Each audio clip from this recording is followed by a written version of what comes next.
The Hive haven't been on Earth in centuries. That wizard came from the moon. Send them home crying.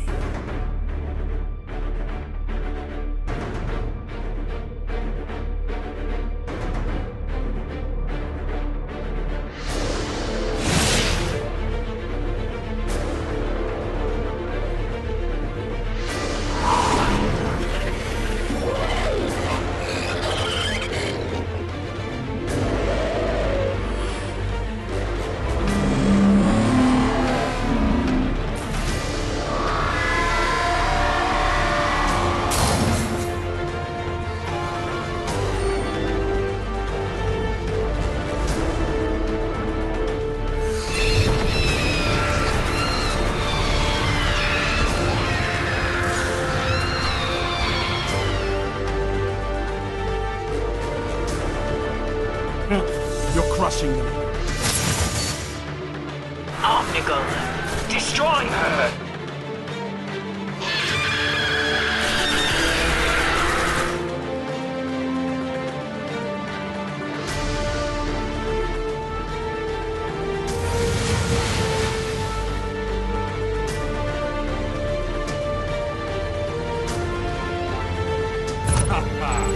More efforts like that, and we might just win this.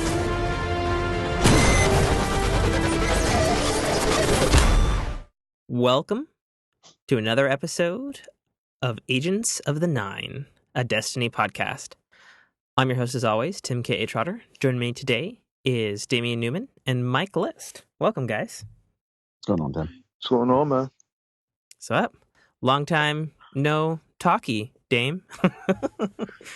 Yeah, I had It's been a while. had to take a trip up to Philly last episode, but I did listen in. Oh, you did? Guys. Nice. I liked it. I can't remember if you guys talked about like the big elephant in the room though, with the microtransactions. The armor, something that I saw coming way back at SRL, but no one believed me. What? What are you talking about now? the microtransactions that you can buy sterling packages. Yeah, you can literally. You can yeah, literally but it's still buy sterling RNG packages though. to get your armor quicker. That's true. And I saw that coming way back at SRL. Way back at SRL. Well, but the thing you were complaining about way back in the day was weapons. Yeah. Because you're like, if they do that with weapons, you're out. And what I said is right. But I saw it in SRL as the first step of where we at now. And so where we're at now is a step and an inch closer to weapons. Okay. Well, I feel. I mean, given everything that has occurred, I mean, I guess I can't necessarily say that you're wrong.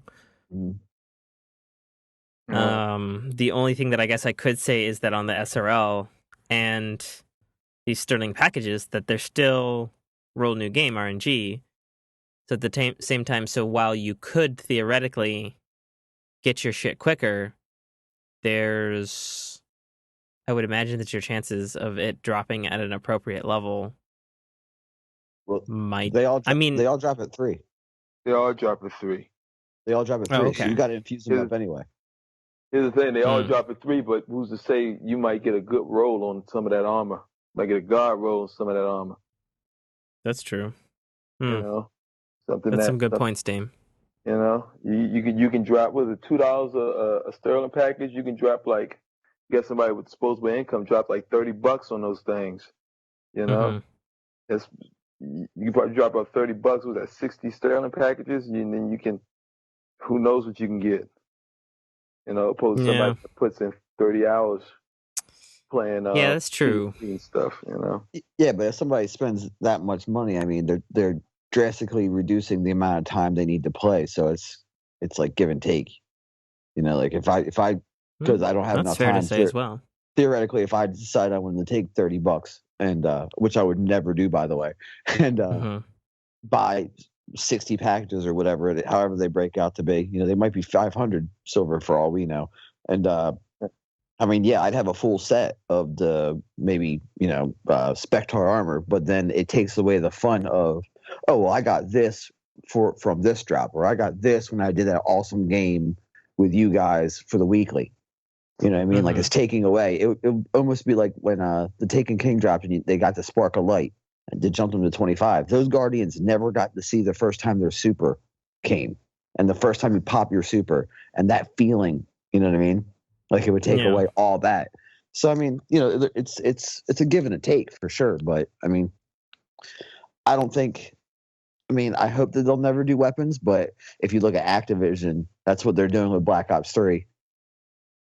Because yeah, especially if it's a franchise that's prone to make a lot of money.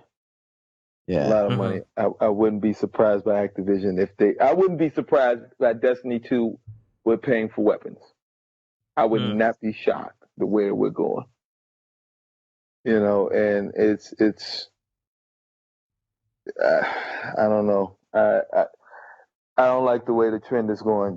Granted, you don't have to pay for it, but there are people out there that will just pay for it and won't grind. Yeah, that's true. And what was that thing I was reading? I don't know whether it's today on my lunch break or whatever, but like some senator or congressman or something, I guess, was found out that he was charging like $5,000 like every couple of months, like on like video games or something, and it's it's supposed to be for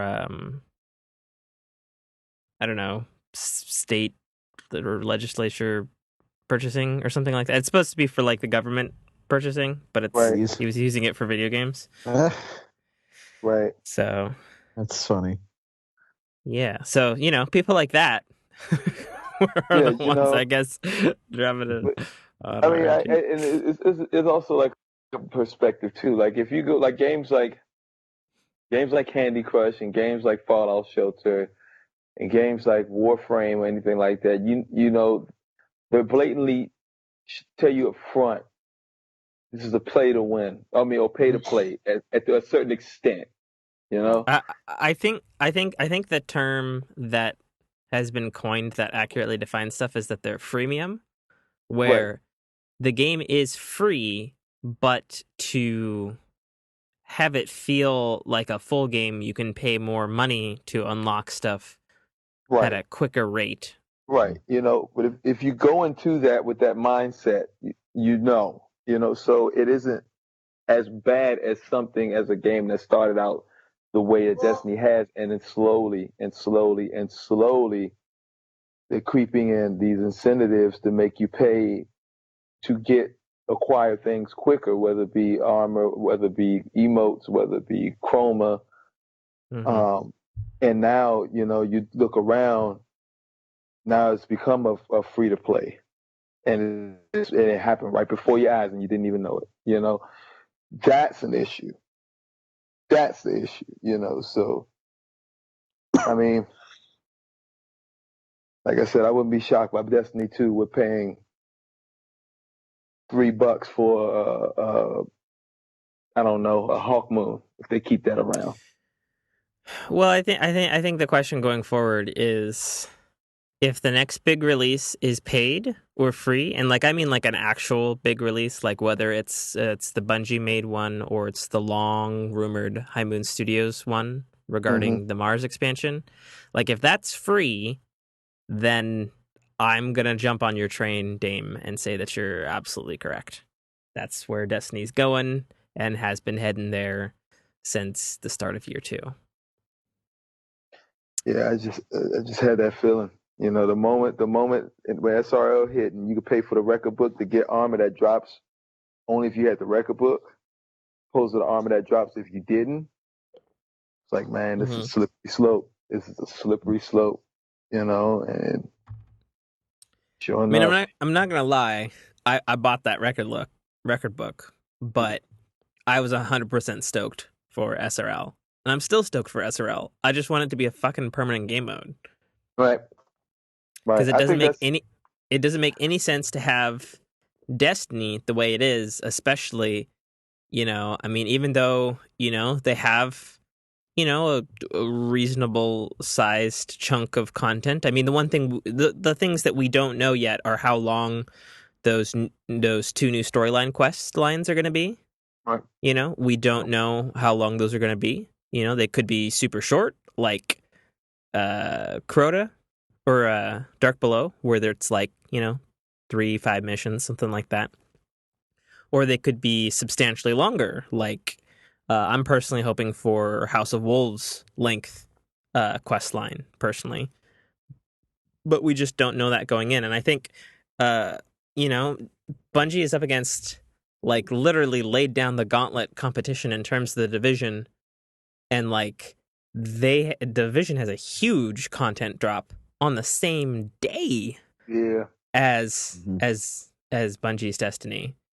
And Fallout 4. Fallout 4 is going to have a content drop too. Yeah, but I mean, that's not that big. It's not like the far. I don't think that's the big one from Fallout 4.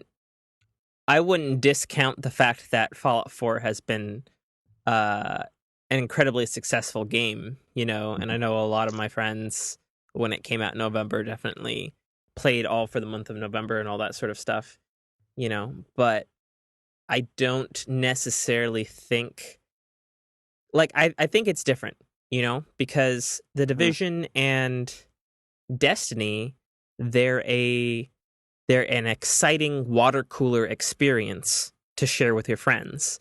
And if you're sort of not on the train, like, in the now, then you're sort of left behind. Whereas Fallout 4, you can pick up anytime you want. I mean, for fuck's sake, I swear to God, and people can chastise me if they want, but I'm still finishing the last DLC of Fallout 3. So, whatever. Well, that's why I keep Diablo around, because Diablo is one of those games where you can just come back months and months later, pick it up, and just start rolling again. It's just one of those comeback games. Yeah. So, like, it's a small amount of games that does that, but yeah, I'm interested to see where the community is going to go, because this is literally, it's a tug of war between players. Do you play Destiny April 12th, or do you play the Division April 12th? It's just, I don't know. I don't know which one I'm gonna play. I'm gonna tell you this though, I haven't played the Division since I hit 30. Me too. I haven't touched it. I haven't even gone in the Dark Zone. I mean, I played a bunch of Dark Zone after I hit 30, but, like, I played until I had, like, a couple of gold armor pieces and a couple of gold weapons, and then I was just like, well, okay. I haven't even gone in the Dark Zone yet. See you next content drop. And my understanding, because I haven't played it, and they apparently patched it a couple weeks ago to change some stuff in the Dark Zone and add some more teeth, but apparently the server connections are worse now since that patch, which is unfortunate. At least that's what at one time co-host on the show Killbot said about the state of those servers. But anyway, I don't know. It's a complicated thing, and, like, that, you've brought some very interesting things up to talk about. And I think another thing on that note, because something that I'm hearing from, like, all of my other PlayStation friends and online friends and stuff, is that, like, there's a good amount of people who are really genuinely excited to hop on this like just giant wave of first person shooting MOBAs that are coming down, because we've got I guess Paragon's third person, but anyway. Yeah. But you've got Paragon, you've got Battleborn, and then of course Overwatch, and people are really, really excited for those types of games. And I think what they're hoping for is that it's going to give them that same type of thrill or engagement that Destiny PvP gives, or conversely, the Division's Dark Zone gives, albeit in a different way. Yeah, I've seen a lot of hype now building around Overwatch. I haven't really seen that much on Battleborn. I've seen some stuff on Battleborn because it's been Man, I think it's been probably what 2-3 years. They've been working on that game for a while. We've been hearing about Battleborn. Yeah, they've been working on that game for a while. Cause see, at one point I always used to get them mixed up: Battleborn and Battle Cry. Is Battle Cry a thing? Yo, is it Battle? Hold on, Battleborn, Battleborn's the one from Gearbox, the Borderlands guys. So was Battle Cry a Blizzard game, or am I just? I don't know. Like there could be something called Battle Cry that I don't know about. I have no idea. Yeah, but yeah. So I mean, it's going like I said, it's going to be interesting to see, Yeah, where games are going to go.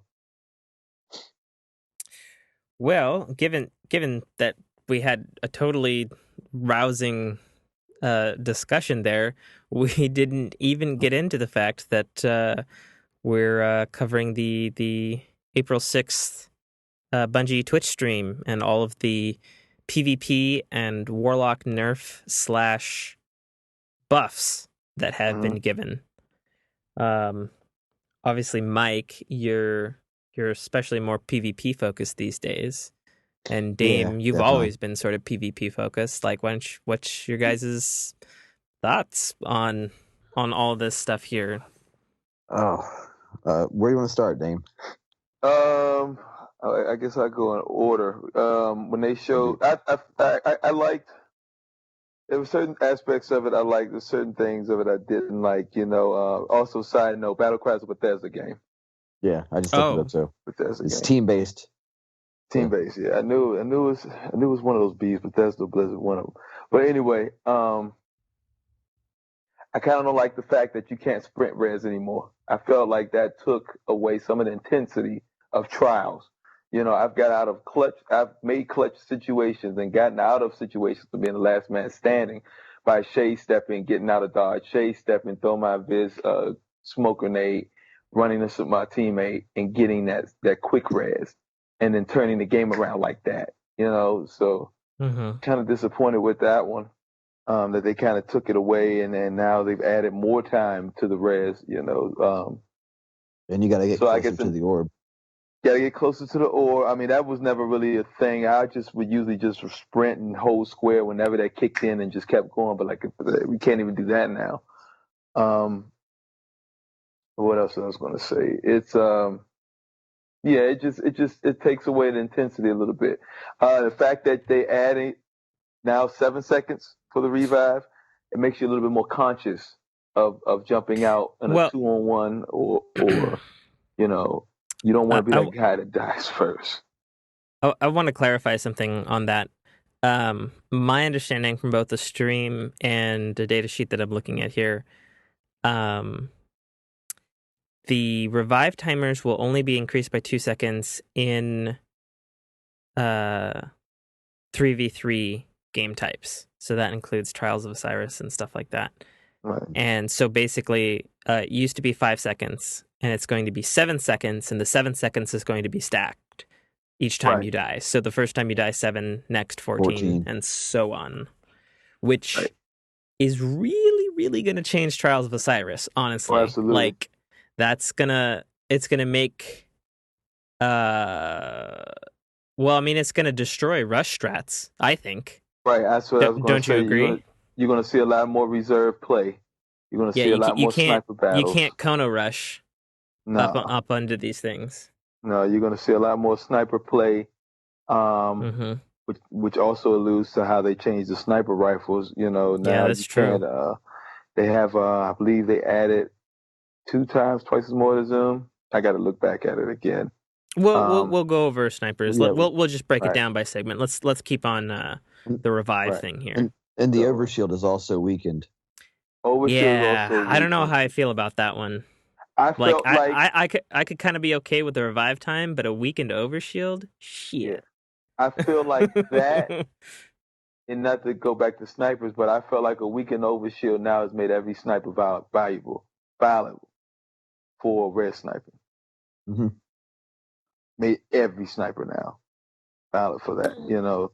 I won't know until I see it or try it. But if it's a weaker shield now, yeah, assuming I can take a Praetor Revenge on a regular Crucible match because power doesn't matter, and I can red snipe. Mm-hmm. Well, we'll see with the sniper changes, which we should probably talk about next since we keep talking about it. But just to quickly go over the bullet points, you also now have to, excuse me, you also now have to stand closer to a teammate's orb in order to perform a revive. They didn't necessarily give any sort of data. They said it'll be covered in the patch notes. I don't know how the hell you gauge that. They obviously have some sort of measurement system. But in the stream, the designer was talking, or Lars Bakken was talking about, like it's just a hair, I guess. But I don't know. That might be the difference between rezzing somebody from behind cover when they're on the other side and not, potentially. Right. I'm interested to see how much longer, because one of the members that were playing, he had on Light Beyond Nemesis, and anyone knows Light Beyond Nemesis means you can quick res. Yeah. I want quick ain't so quick no more. Right. It says not as quick as it used to be, but how many seconds has that been stretched, or is it a millisecond or half second? I don't know. You mean how much is the seconds additioned on the revive when you're reviving with quick rens? Like, what's the damage on that one? Right. Well, we'd probably have to see it in the field ourselves. I'm sure there'll be a detailed breakdown on planetdestiny.com for that stuff. Mm-hmm. Yeah, so that's my only thing. I wish they wouldn't. I don't think they really had to change that to quick res. It was. Fine the way it was. Yeah, I mean, either way, rezzing as a whole got a hella nerf. Right. Yeah, it did. So before we jump about to the nerfs, you want to talk about the ammo changes? Because there's another set of ammo changes this time around too. I was kind of unclear with that one. That was kind of fuzzy to me explaining that. Yeah, because what I understood it is that everybody starts when you spawn in. You're going to spawn in with special ammo again. I mean, it doesn't really matter in sixes, but in threes is when it mattered. Yeah, and then there's going to be. Go ahead, Tim. I was going to say, yeah, they mentioned you start with special again. And then it's 3 minutes into the match before the first special drops, and then every 2 minutes after that. But when the special drops, it gives you more green ammo boxes, little jewels that pop out, which goes into play with the new backpacking, which is another term in Destiny for the total amount of ammo you can carry per type of weapon. Because apparently that's increased across the board? Or is it just special? They lowered it. Yeah, because they lowered 1,000 yards stairs ammo. Yeah, the green bricks dropping. That's only for PvE. The sandbox director actually had to say that a couple times because it was a little confusing for me too. Like the way I understood it was going to be the special crate was going to activate 3 minutes in, then 5 minutes, then at 5 minutes. And then that's it for the match. That there only be 2 drops. Okay, that's how I understood it. But you might be right, having it be every 2 minutes thereafter. So 3, 5, 7, 9, and then. I think that's what he said. I could totally be wrong. That's fine. But... Yeah, it's. And then for heavy, it was one time at 5 minutes in, and that's it. Yeah, and also your heavy backpack is decreased. Yeah. Mm-hmm. To dampen the people who run around like the whole fucking game after a first heavy drop with a heavy machine gun or LMG. Oh, dude, I couldn't tell you. There have been some matches where I've had machine gun ammo all the way to the next drop. Well, yeah. I mean, that reminds me of Vanilla Destiny and having was it corrective measure? The Volta Glass LMG? Yeah. It corrective measure, 100 rounds. God damn. That's like the Swarm. The Swarm is the same way. The Swarm had a huge magazine reserve. Yeah. Is that nerf, though? Because isn't the Swarm coming back? Yeah. Didn't we talk about that last week? Yeah, the Swarm's coming back, which I'm super stoked about. Yeah, who's not, right? Yeah, I don't exactly. even remember if I have one, though, because that extra vault space came so late. I don't think I've Better ever late than gotten never, Tim. Hmm? Better late than never, buddy. Better late than never. I mean, I guess. Okay, so balancing um so apparently so basically the sort of the internal game meta of the balancing for the different type of rifles have changed. So high rate of fire auto rifles such as the Doctrine receive a slight damage nerf, whereas low rate of fire auto rifles like Sorcerer Zim gets a slight increase in damage. Fusion rifles have a new universal stability buff across the board, which also allows for closer grouping of bolts. And something that I wanted to hit on that one specifically, because I used to be a fusion rifle guy back in the day, and I haven't used a fusion rifle in so long I had forgotten that they were in the game. But if that's occurred to fusion rifles, what is that gonna do to Vex Mythoclast? Because historically, every single time they play with the auto rifles or the fusion rifles, it always mucks with my Mythoblast. Yeah, because the So- Mythic class is a mix of both. Yeah. And sometimes every time they change something on auto rifles, it affects Mythoclast, and other times it affects the damage from the fusion rifle end, which is mixed onto the Mythoclast. Yeah, because the magazine's only at 3 now. Because I think that's when they nerfed the fusion ammo. Mm-hmm. But I mean, theoretically, it would work, right? The stability would be increased, even though it's Yeah, one blast. which would be interesting, I Yeah. guess. I don't know. I mean, Like for the fusion we'll see. rifles, for the fusion rifle buff, I'm pretty stoked about because I've kind of fell in love with the Telesto. And, Yeah, which got some specific changes oh yeah, in got this some update love. as well. But Yeah, got a little bit you of know, love. as Dame said to me earlier in the chat, I need to branch off of the auto rifles and try something else. That way, I'm not so mad Have when you they only nerf. used auto rifles? I'm predominantly an auto rifle from like day one. As a Titan, I'm aggressive, so it just seems to be that type of, And I got an Atheon's epilogue now, so I'm super. Yeah, 70 rounds. It's ridiculous. 84 rounds. Rest in peace, good Yeah, sir. now it's 70. Yeah, I God used damn it. AVD on the Everlog to get my Thorn back when it was Yeah, that's how you do it. back Me too. way Me too, back in the Dame. day. Hell yeah. Hell yeah, way back. So carrying on down the balancing list here, so low rate of fire pulse rifles, such as Spare Change, get a slight boost to damage to allow for 2 burst kills on some enemies if all bullets are headshots.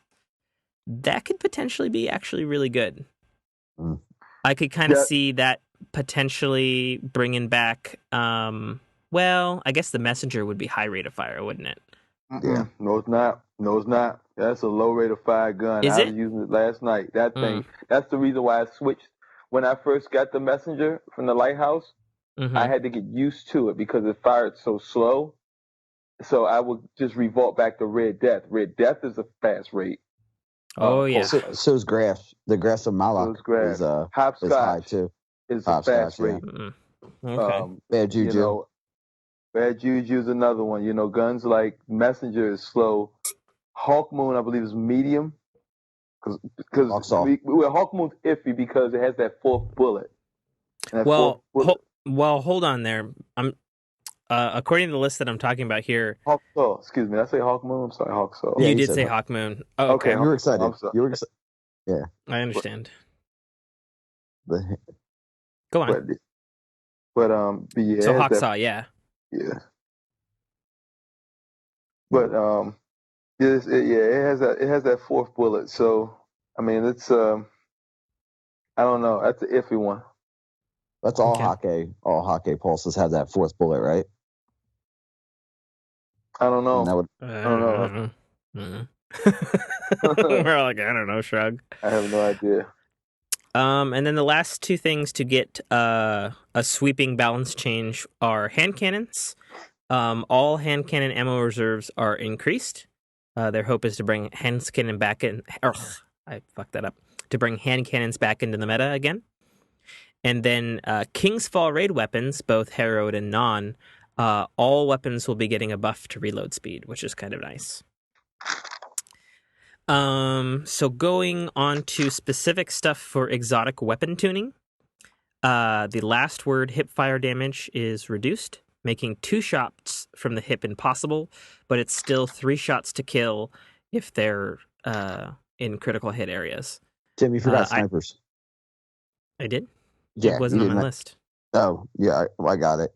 You did? Yeah, the sniper zoom distances are all pushed back in the words of John Wisniewski a tiny bit, so it's kind of taking away that up close and personal sniper. You know, the guy just running up in your face, blasting you, just keep it moving. That is included. I haven't been doing that at all since the last update. Nope, not me. Certainly haven't changed out my shotgun for a sniper rifle. That includes the long view, the SLR 10, and the short view scopes. Those in particular are going to be more extended in range, so you're not going to be able to be so tight.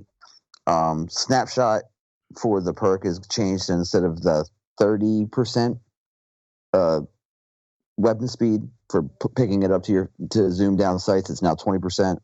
And they're adding 2 frames to the snap up speed, and there's also a stability decrease for all snipers across the board. I just want to hit some of that one particular thing there about adding 2 frames. So Destiny can sometimes get very technical in their streams and stuff, and for like any of our listeners out there that don't understand what the fuck that means, basically, like, so there's like frame rate in your game, right? And I believe Destiny runs at 30 frames a second.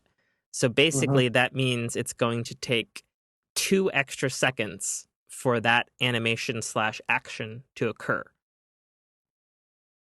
Unless I don't know how game design works, because I'm not a game developer and I'm talking out of my ass. But I think that's what it means. If it's 2 extra seconds, that's a long time. I don't think it's 2 extra seconds. I think it's not 2 extra seconds. I think it's like... I'm sorry. I misspoke. So if there's 30 frames in 1 second, then it's bumping it up by 2 more frames. So it's a tiny bit more than a second? I don't know. I'm not good at math. It's a tiny, almost imperceivable more length, basically. Yeah, that still matters, because if your fastest, what is it? Doctor Pass can kill you in 0.8 seconds. You know, so that you know, when you have a gun or any weapon that's that capable at that speed to kill you, that amount of seconds matters. Get a quick snap scope and a melee. You know, with the nerf, it might boost it up to about a second. Because I mean, in the stream when they showed all the weapons that they were specifically talking about, they did show the Nocturne, and it's still like when the developer was on headshots, it was still melting. It was still doing what the Nocturne does. It just seemed to be a little bit slower. Right.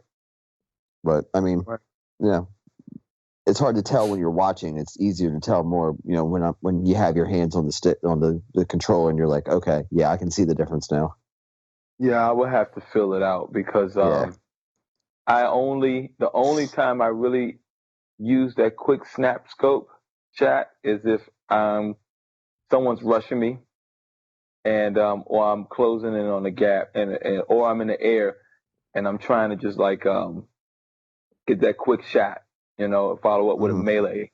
It's the only time I really do it. Most of the times I'm on my sniper, I'm at a distance anyway. I'm at a distance, and I use ambush. I don't really like short gaze. It's a little too sticky, you know. So I'll use ambush, and it has the right amount of zoom, right amount. I can see a little bit clearer to me, and I'm just used to the shot. I'm used to the feel of ambush of what I would be with short gaze. So I don't think that would really bother me too much. But Yeah, most of the time, like I said, if I'm on my sniper, I'm usually distance away, at least 16 meters. So I'm usually using it to, like, if I'm getting out of dodge, I'll shade step or blink, turn around, have my sniper ready for whoever's coming around that quarter, or if I know if it's a line that someone always runs to, like on Rusted Lands, if I'm back by the beach, I know people always jump on the water tank, so I go around the B and just catch them from the right side, and that's usually how I use my sniper. I don't use it as a shotgun, only in emergencies though. Yeah. Sweet. All right, getting back to this list of exotic weapon tuning. So, like I said, the last word hip fire damage is reduced, making 2 shots from the hip impossible. But 3 good shots is still the time to kill, basically, for the last word. And its evil cousin, the Thorn, is still remaining a year 1 gun, but is receiving a ginormous, butt-kickingly devastating, huge nerf. So suck it, Thorn users. It's about time. Oh, people are still going to use it, though. Oh, yeah. I mean, even without its perks, it's a good hand cannon. I mean, I used Thorn a lot.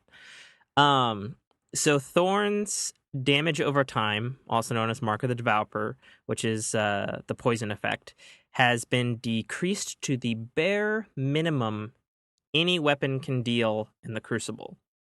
The damage over time will wear off much more quickly on Thorn, and the green, there you go, the green poison effect that players see when you're hit by a Thorn, like the cloudy stuff that like basically changes your aspect ratio from 16:9 to like 4:3.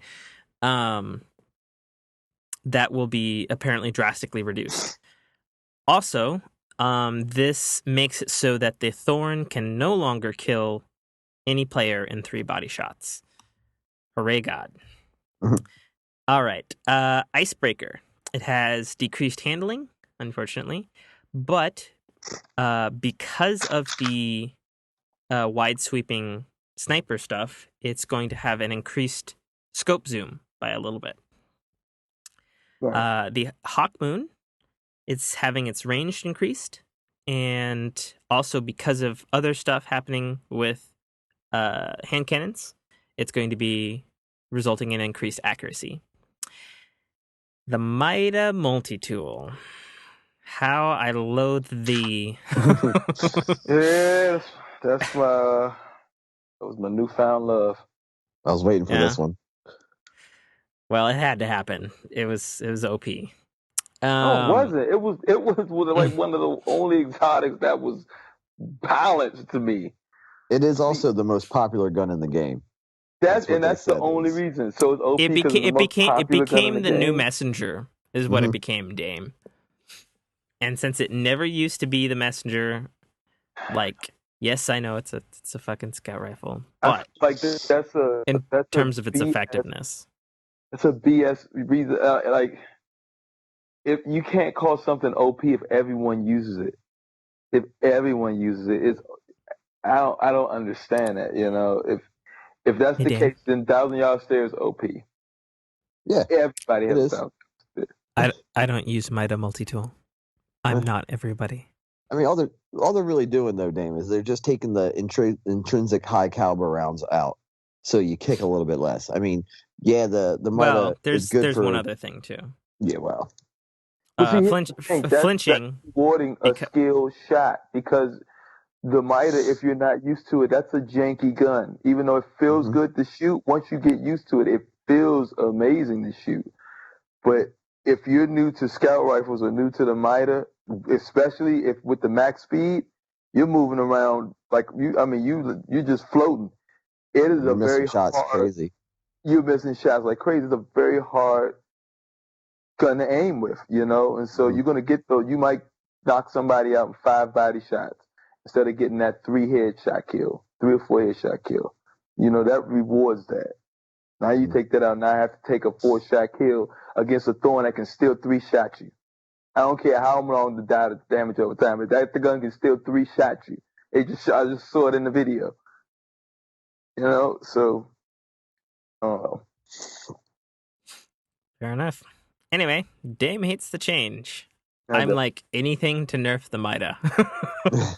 definitely do. Moving on to Suros Regime, which has, I think, probably out of all of the exotics, I think the Suros Regime has probably been hit up and down with nerfs and buffs the most. Wouldn't you guys say? Because I remember, like, the very beginning. What? No? What? No, I was about to say, now, you want to talk about OP? That was OP in the beginning. Oh, that was Yeah, Yeah. God. I was so envious of people who had that gun. I was like, I want it. It just shreds people. The first time I went Crucible with that gun, I went 15-0. First time ever. That's crazy. Crucible. It was that bad, you know. Never had the Vex when it was OP. I got it right after they nerfed it. But the Suros, that was OP. You know. Yeah. All right, so the new Suros moving forward from April 12th, its changes include its focused fire perk now increases range, and then acceleration of fire rate occurs 4 bullets later in the magazine. So you want to make sure you hold down that trigger longer if you're going to use Suros Regime moving forward. Moving on to Mike's loved gun, Telesto. It also gets the damage buff for the low rate of fire. Oh, yeah, right. We mentioned that earlier, but good on bringing that up again. Moving on to Telesto, which I used for a time, aka the Needler from Halo. Mm-hmm. That's a Dreg's Promise, man. The Dreg's Promise is a Needler. No, Telesto is the Needler. Do you ever play Halo? No. Colors and everything. If you didn't play Halo, then you don't know what the Needler is. It's Telesto. I used to love that damn gun. Yep.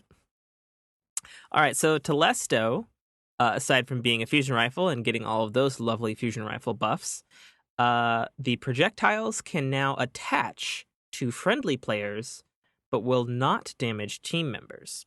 So what this means, potentially, the good and the bad, as Mike pointed out in a private chat, you could probably stick a bunch on a teammate and have him go suicide bomb people now.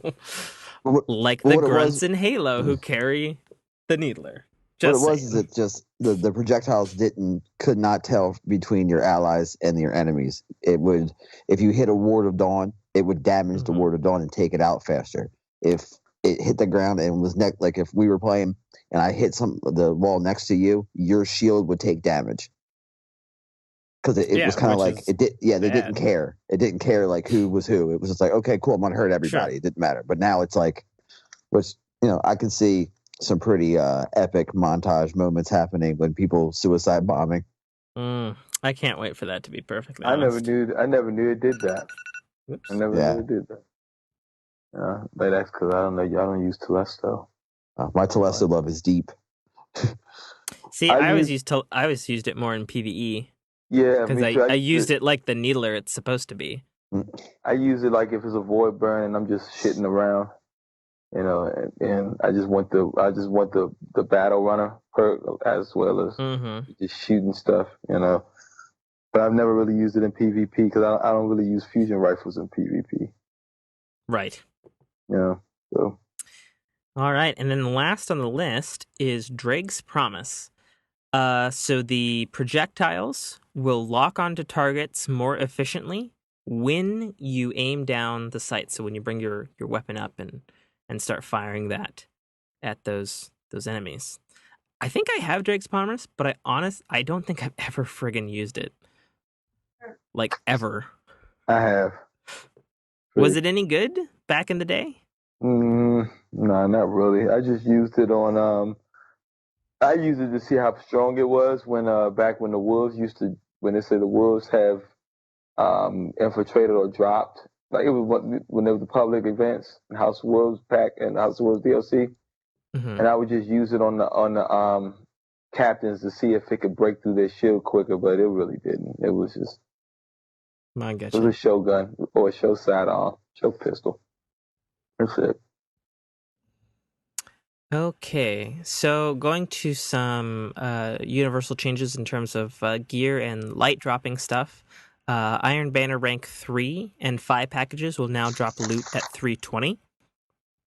As mentioned in the stream, Legendary engrams will no longer drop at the end of Iron Banner matches. These have been replaced with Iron Banner item drops, which can be up to 335. And so you'll just see them in the reward screen there at the end of your matches. Trials of Osiris bounty completion will now reward players with 330 gear. The Lighthouse loot chest will now drop both weapons and armor with rewards up to 335. And this one kind of pleases me since I have been getting into Trials of Osiris a little bit this year, though nowhere as good as I was in Vanilla Destiny. Players will now be able to complete the Trials of Osiris bounty, His Eye Upon You, every day. The only clarification I think I had on that is since it is a Trials of Osiris bounty, I assume every day for like every day that the Trials of Osiris is available. Right. Because that would be weird if you could just earn it all day, every day. Mhm. But that's another way to get loot. All right, so now to drive a stake into my heart, Warlocks. Tim, real quick, the rank 5 for Iron Banner drops 335, not 320. Okay, well then the thing that I'm reading is wrong. Suck it, Planet Destiny. Sorry, guys, we love you. Keep up the good work. But fix the typo. So, mentioned in the stream was classes and subclasses getting nerfs and buffs. Oof. Was Titans mentioned? No. Were Hunters mentioned? God fucking damn it, no. Damn right. What was mentioned? Warlocks. God damn you, Bungie. God damn you. Titans are pretty balanced, man. They don't need too much. They don't. No one says. They're balanced now that they nerfed his fucking Hammer of Soul. No one says, well, yeah, but now Hammer of Soul, you have to hit somebody with 2 hammers to kill them. You literally have to, because I've sniped a couple out. Yeah, like of it. Like I went to do the flame charge now, where you hit the right trigger and you kind of do like a Blade Dancer hammer smash. That's a 1-hit kill, but I hit one group with 2 hammers and had to kill 1 person with them. So good on you, Bungie. Anyway, here's all the changes coming to Warlocks and their subclasses. First up is Voidwalker. So the buff that boosts the efficiency of the energy drain perk, that is being ratcheted up. They talked about it in the stream. They were trying to favor and sort of reinforce the idea that the Voidwalker is like a space vampire, basically. Grenades will recharge very quickly upon activating of energy drain, which will allow for players to use their charge skills much more often. So basically, all of the shitty parts of Voidwalker, they just got a huge buff, actually. Nice. And I like to run Voidwalker when I'm not playing Trials, or if I'm playing like regular Elimination, because it's a good, fun class. And as Deej said, space magic rockets are pretty awesome. Stormcaller is getting some changes. Landfall damage will be reduced. That's when you activate your super and you like burst down a fucking lightning strike and area effect. It will no longer be able to destroy Defender Titan bubbles. Along with that, the blinding effect of landfall will have a smaller radius, giving nearby opponents extra time to defend themselves when the super is cast. I kind of disagree with this one, because if they're already reducing the damage, like I play Warlock class and I've played the shit out of Stormcaller, of course. I stopped using landfall because it wasn't area effecty enough. And the only time that you could really do that was if you could jump up and over an enemy instead of just activating it. So I disagree with this one personally. Yeah, I think I'm with you too on that one. Yeah. Too. Okay, cool. Yeah. Okay, go ahead. No, I was gonna say even if you jump too high and you use landfall, it wouldn't be as effective. Yeah. I've done that. I've jumped too high over ads, and landfall wouldn't even touch him. Yeah, that's true. It looks cool, but who cares if it's not effective, right? Right. So. And then the last change to Stormcaller is, and this will be a controversial and divisive one, is that the super is drained much quicker. Now, in the stream, they mentioned when you're actually activating your Emperor Palpatine hands, as everybody calls them, it drains even faster. So it's going to sort of change the dynamic of when you would use your Storm Trance. And you're going to need to choose your lightning hands more carefully rather than just running around all the time, just lightning up friggin' everything. And then finally, this burns. This burns. The Sunsinger. Yeah, I know. Thanks. Sunsinger. I hate this. It sucks. I can't even believe I'm reading this. My trusted ally in Flame Shield is going to be weaker and will have a longer regeneration time. Oh, Fuck. wow. Is Fuck. Is that with maxed out strength? So if you melee somebody, that's just period. Oh wow! It has a buff, so even if you max it out, it'll still be less than it is now. I think it won't clock as much either. What they talked about in the stream was that the shield will be considerably weaker, and they used that in the example of you could like flame shield and then survive a shotgun blast. You're not going to be able to do that now. So now flame shield will, I mean, I guess it still sort of works, but it got a huge nerf, which super pisses me off. The only thing I could see nerfing on the Sunsinger would probably be the grenades with touch of flame. That's well, we're getting to that. There's a longer list of nerfs to the Sunsinger. Wow. So solar wind and brimstone abilities, which are the other melee abilities of Sunsinger, will now charge faster than the flame shield. So essentially, they have a buff in terms of their usability, and they talked specifically about solar wind and brimstone being so much faster that you could melee a shotgun guy in time to save your life. This sucks, but I mean, it doesn't. I don't know. We'll see how much it is. So Radiance, whether you trigger it or trigger it from self-res, the time is reduced. Period. When you're running Fireborn. That's just it. So, throwing grenades all day, every day, will be a thing of the past. We don't know how much it's reduced, but that it is. Right. Now, everybody in the Crucible who's been on the receiving end of a firebolt, specifically with Sunburn, aka the Viking Funeral plus Touch of Flame combo death, which I run myself, they wanted to change it, but in looking into it, basically the designer said that in order to change that section of the Sunsinger, they would have to rebuild like that entire grenade mechanic from scratch. That's and bullshit. It would require You just didn't want to do it. That's bullshit. Good. Just did not want to do it. Good. Bullshit, So, man. I don't believe that shit. I mean, that's what they say. We can choose to believe them or not. That's definitely our call. Until they Either said way, the perks that help your allies are also increased. The one that gives your allies faster recharge time and amp. Oh, really? Yeah. So when you're not using Fireborn? Yeah. Okay. That makes sense because that was always like a weak ass thing. Like it was okay in the very beginning when you were running Balta Glass sometimes and you had like multiple Sunsingers. But after but after that it was sort of like, well, whatever. Because they fell by the wayside because they were neglected. Is that it? Did we cover everything? Did I miss anything, Mike? The specifically the King's Fall auto rifle is getting a big stability buff.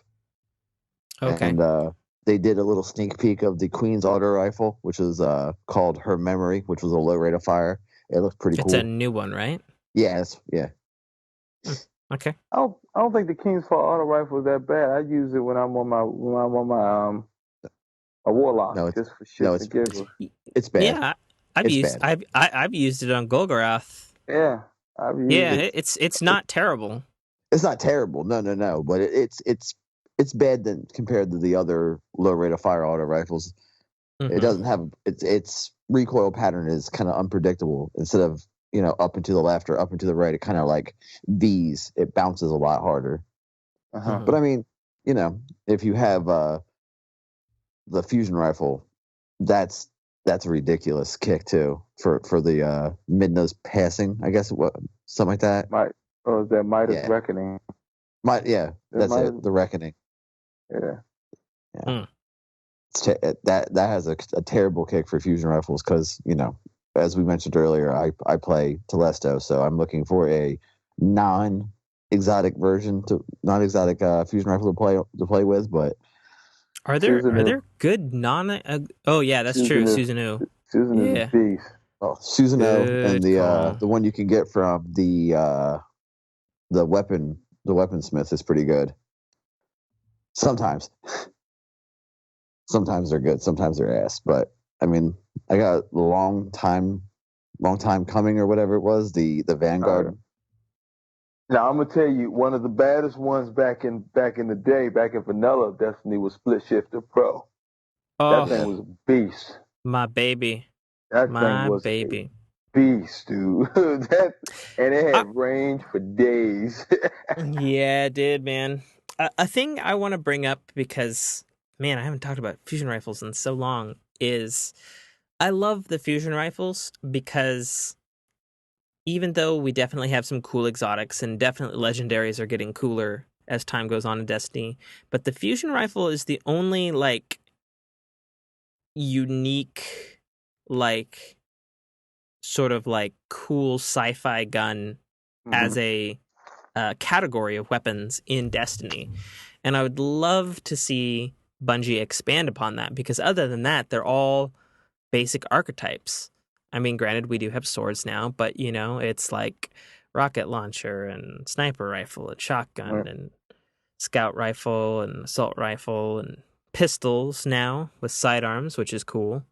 But, well, and then hand cannons are the other type of pistols too. So it's sort of like, I wanted to just throw out to you guys, since we're all talking about weapons and stuff, what type of different weapon that's not based on something, we have today, would you like to see in Destiny? As far as a different type, a different class, other than the ones that we have now. Yeah, and one that's not one that couldn't be compared to a category of real weaponry today.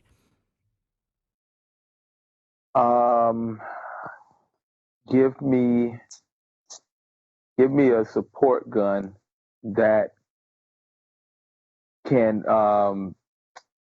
it'll charge up like a fusion rifle, but when it shoots, it creates a force field. It stops.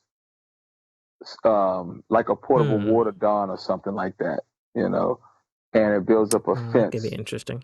It builds up a fence around your team, and it can stop. Let's say it can stop 2 shots from a golden gun, a Titan. It'll stop supers basically. You can't shadow shot it. You can't Titan smash it. Hammers don't work. How would you imagine that? Probably as a heavy, I'd guess. Yeah. Or a heavy weapon, so because of the ammo. Because of the ammo, you only get 2. You only get 2. Because it'll take half your entire ammo inventory to use. Right. Well, that'd be a weird perk. Yeah, and then after that, because that is so OP, it have to have a cooldown before you can use the next one.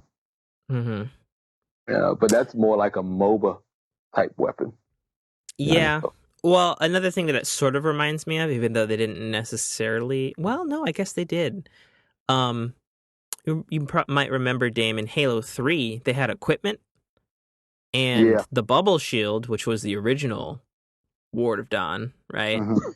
Like, it was a throw-downable weapon. It was like a grenade that popped up a shield or something like that.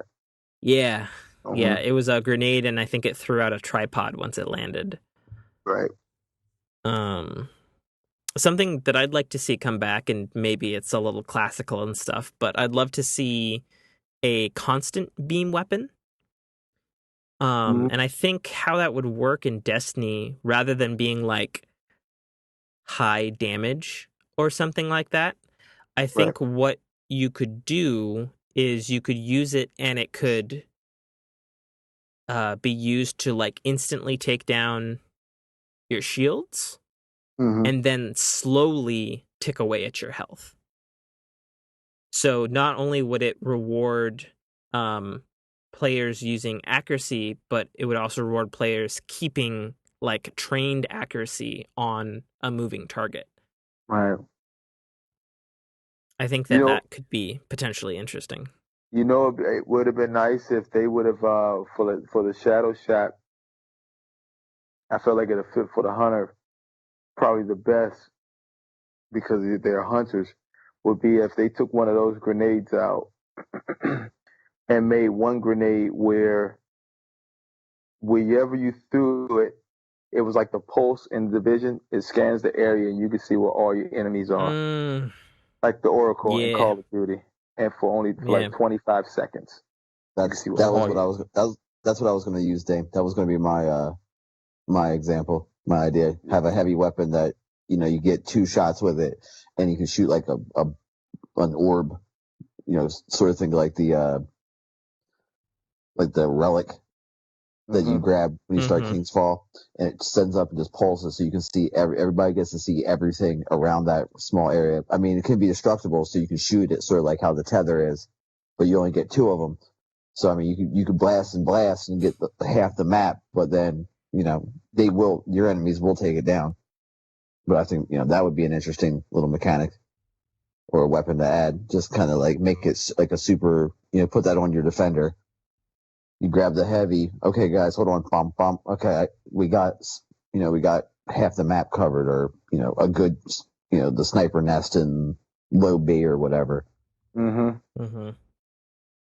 Yeah, especially if you can find those sniper lanes where someone might camp. You throw a grenade or shoot something over there, and it scans and pops him up. Now he has to move because I guess what will happen is once they get scanned, it should be something like how it says hunted when I have Keen Scout on. You know I can see you.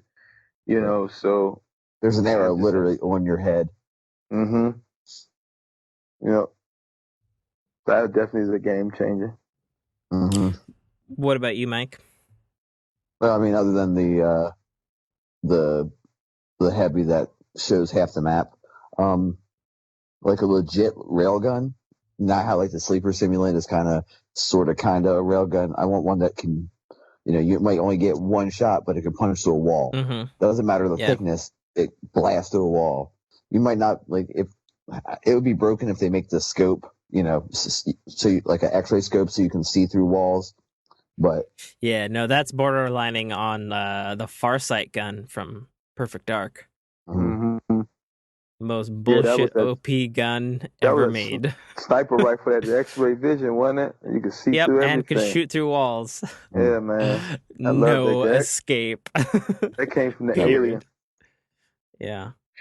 Going back to I guess speaking of Perfect Dark, that reminds me of my favorite gun in that, which was the fucking laptop gun. Yeah, that was my jam. I would love a fucking gun in Destiny. I don't think they would ever do it. No. Because it almost seems like kind of like they would have to have like a whole new class. I've been saying for a while they should have like a techno mage or something like that. You know, where he like throws out a fucking turret. You know, because like, yes, you throw out a turret in Borderlands, and yes, you can throw out a turret in The Division, but god damn it, turrets are so cool. Yeah, and it's strategic too. Because you know, games like Call of Duty, you throw a turret at the right spot, or you throw a turret right before heavy comes. You've literally cut off a lane for the opposing team to take your heavy. You know. So it's definitely strategic, but I feel like everything that we just named is stuff for more of a MOBA setting. And I Yeah, it's don't know true. if Bungie, I don't know if Bungie wants to go that route. Probably not. To have, I mean, I would love to go into a Crucible, into a control match where 6 people, you have 2 doing DPS, 2 doing scout, and 2 doing defend. And the 2 Sure. doing DPS rack up the kills. The 2 that's defending is controlling the zones, and the 2 that's running the scout are looking at the area to see who's coming from where. You can strategically build like that. But, I mean, that could still be done in Destiny now without having to change. It just is your play style. If you had 2 snipers covering the lanes and then 2 defender titans, the defender titan can lock down an area using suppression grenades in their bubble. An aggressive build with their bubble, and then the orbs feed other people's orbs, feed other people's supers. You can just keep constant bubbles. I feel like you get that from a Sweaties match because most of the people that play Control play it like Clash. Mm-hmm. Yeah, they're constantly flipping spawns. Right, they're constantly flipping spawns, and they're just trying to get their KDs up, until they come across a legit team that's communicating, doing call outs, and set up like that to control lanes and control zones. You rarely see that. Well, maybe like in the operational type game, other than Control, like a Rift or maybe even Zone Control. Yeah. I think Destiny, because it is a little bit more than a first-person shooter, and Bungie has definitely had some very unique game modes in the past. I think Destiny just begs for more unique, well, not even necessarily unique, because like they've been done before, but like game modes that are of different games. Because one thing I've always found in Destiny, and the one thing that I really loved about SRL is like I love that there's a fucking racing game in my first-person shooting game, which also has lots of RPG stuff and lots of raid stuff, which is very mechanic. Like I love that there's a different variety of things to do within the same world. Right. And I think that's probably one of Destiny's strengths, especially if you compare it to something like Tom Clancy's The Division, where like The Division, yes, their PvE meets PvE mode, Dark Zone, is totally unique. Nobody's done anything like it necessarily. But as far as what the rest of the game does, isn't necessarily unique at all. It's a third-person cover shooter with hardcore RPG mechanics. Right. So, anyways, that wraps it up for this week's show. That was a good show. See what kind of shows we get when we get Damian here. That's what happens. Oh, thanks, Tim. Appreciate that. Makes me feel good. Oh yeah, and we got some guy in Mike. He's okay. That was the new guy. Yeah. Well, what will this episode be? Like 15, 16, 17, something like that? Somewhere up there. Yeah, something like that. You've probably done more than the original crew, so yeah. We can or at least I can probably stop ribbing you so much. It's all right. Probably not going to happen, but that's probably what should happen. I don't have a PlayStation 3 anymore, so you don't have very much to rib me about. So I understand. Yeah, no, it's true. It's true. It's totally true. I can say though that my new weapon that I'm going to grind for, and I'm sure it's going to be a hell on earth experience. I'm definitely going to do the Dark Blade to try to get the Dark Blade spike. Oh yeah. I want to get that. Make sure you do that with friends too, because you might have somebody that has a solar sword and may kill your Arc Knight, and then you're screwed. Yeah, for sure. I do have to do that. I do have to do that too, that quest as well. But I want the exotic or the legendary for the strike, the fusion rifle. That's what I want. Oh, okay, yeah. But I do have to do the Arc sword quest. I got that done up to that step this week. Sweet. Yeah. So now I got to kill the guy. I got it. I still haven't gotten the soul and the void. I'm just being lazy. Just don't feel like grinding for the materials again. I just don't feel like doing it. As a It's such hunter, though, it's easy for you. grind. Well, I already got the hunter one. Well, no, I already got my main one. That's the arc. I gave him the solar one, so I have to do that one and just get that back to my Titan. But my Warlock is still sitting on the void one, and I haven't even. I just did not feel like doing it. It's a definite pain in the ass. Yeah. Alrighty, guys, do your sign-offs and call-outs and tell them where you guys or where they can find your YouTubes and Twitches and stuff. So yeah, I'm self-made Dame. You can always you find me pretty much everywhere. Find me on Twitter, and I am self-made Dame. That name carries over to Twitch as well too, and I think Twitter just sent me an email saying that they're now going to allow live streaming through Twitch. So that'll be pretty cool if that happens, or if that is happening now. What do you mean live streaming through Twitch? So if my Twitch is linked up, which it is, to my Twitter account, as soon as I stream on Twitch, it'll show up as a live feed on my Twitter page. Oh, which should. Wait, so you could see the video on Twitter? As soon Or as, like it it auto links... generates a tweet that says, hey guys, I'm streaming live on Twitch. That kind of well, See, thing. that's what it does funny now. though, because I read an email myself either yesterday or today that said that they were removing that and they were working on something better. Are you talking about something different than that? This is the email that I got. Okay, broadcaster Twitter connection updates. Greetings, broadcaster. Last week we launched the channel Feed Opt in beta, introducing the easy way to share fresh content on your channel page. Because Twitter is such a powerful tool in building a community around your stream, we enable seamless posting to Twitter from the channel feed as well.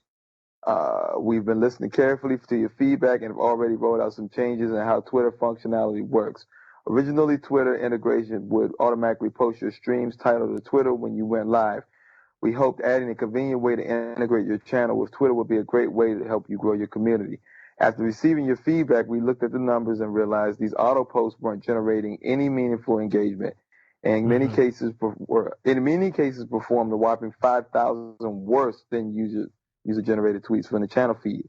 Ultimately, we feel auto-generated go-live posts were not seeing you, our broadcasters, up for success in growing and engaging your community. So we have opted to replace automatic go-live posts with channel feed posts created by the broadcaster. With channel feed, you can easily create your own go-live post on your channel page, connecting your Twitter and reaching your Twitter followers with amazing content. Thank you, the community success team. That's the new change. Okay. So, I mean, how do you feel about that? You've been twitching a hell of a lot longer than I have. I like it because now I can, it'll automatically keep my viewers or people who aren't watching me on Twitch. It'll automatically keep them in the know. There are times at work, although I can't get to my phone, but I can't tell you how many times I've been at work and it says Triple Records going live on Twitch, and I can't see it. Or Planet Destiny's going live, and I can't see it. So be a great way to just pop on Twitter and see what's going on and get back out. And I'm not sure if that counts as viewers if they do that. Yeah, I mean, well, I'm sure Twitch wouldn't have done it if they couldn't get the viewers. They are, owned by Amazon, and Amazon is all about simultaneously making money. But, and I speak from this, seeing as I have a book published on Amazon, they actually do a pretty good job of empowering their content creators as well. So I'm sure that's probably their angle. That's cool. Anyways, damn, we got off into a hell of a tangent Definitely there. Got derailed. Did you tell people where to find your shit? Yeah, I did. I did. Yeah. And YouTube is I am self-made Dame. And so all my videos and stuff are posted there. And as I found out recently, that I in front of I am self-made Dame is very important to finding him on Twitch. Very, very, very important. I had like 6 self-made dames, and I was like, God damn it. I don't know which one. And you're like, dude, it's got an I in front of it, bro. And I was like, oh, okay. What about you, Mike? I'm on Twitch and YouTube as at Buster Knuckle, spelled the same, spelled just the way it sounds. But for YouTube, there's an underscore in between Buster and Knuckle. I guess that was taken. I don't know. And Blister Lister 113 on PlayStation Network. I've been getting a lot of friend requests, so make sure you put podcast or whatever. That way I'm not just looking around trying to see who sent me a random friend request from the tower. And I will be putting up a lot more videos. I'm just experimenting to see how the posting goes. And, because of you and Dame helping me out, I got one up already. It was one of my Telesto. It's one of my Telesto little clips. So sweet. Yeah. And of course, I am Tim K.A. Trotter, and I now have a Twitch account, as well as, I've always had a YouTube account, but now we're actually starting to get into video stuff here at Dynamic Works Productions. But everything's upgraded, like the Twitch stuff is all set up. I've actually got a green screen coming in. Just ordered it tonight. I am Tim _ capital KA _ Trotter. Should be fairly easy to find with the whole KA in there. But that is, of course, my shit. I don't have an appropriate YouTube thingy yet, but when I do post the shit to YouTube, I think it auto posts to Facebook pages and Twitters, all of which you can find at the brand spanking new, super suave, also soon to have a video page where all this shit can be found much easier as well for the video portions, at www.dynamicworksproductions.com. Once again, that's www.dynamicworksproductions.com for our other podcast, Rising Tide, a Marvel Cinematic Universe podcast, which Mike and Dame also appear on quite frequently.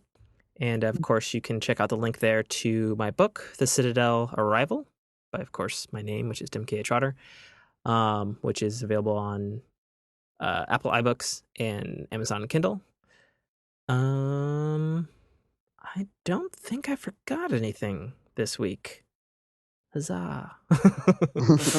Until next time, Guardians. Well, actually, I guess next time, Guardians, I think, unless it doesn't come off scheduling wise, I think our next one, our podcast will actually be an audio rip of us twitching, doing stuff on in the April 12th update stuff. So we'll see how that goes. Mm-hmm. I'm down. Yeah.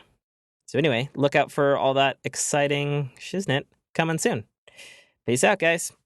See you guys later.